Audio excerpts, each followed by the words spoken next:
இன்று சுற்றுச்சூழல் தின விழா. இது கொடைக்கானல் ரோடு.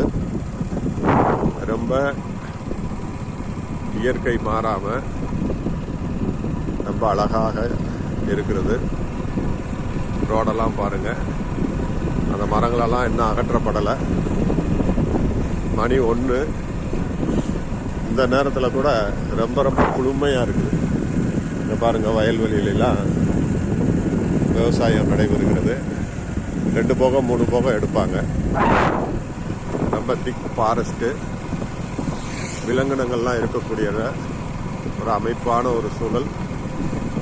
அதே மாதிரி இங்கே பக்கத்துலேயே வரதமா நதி டேமில் வனச்சரகம், கொடைக்கானல் வனச்சரகம், பழனி வனச்சரகத்தினுடைய சார்பாக இன்று இயற்கை சுற்றுச்சூழல் நாள் தினமாக கொண்டாடப்படுகிறது. பல்வேறு விதமான அமைப்புகள் சார்ந்து இந்த விழா நடத்தப்படுகிறது. இன்னும் சற்று நேரத்தில் அங்கே போய் பார்ப்போம். நன்றி, வணக்கம்.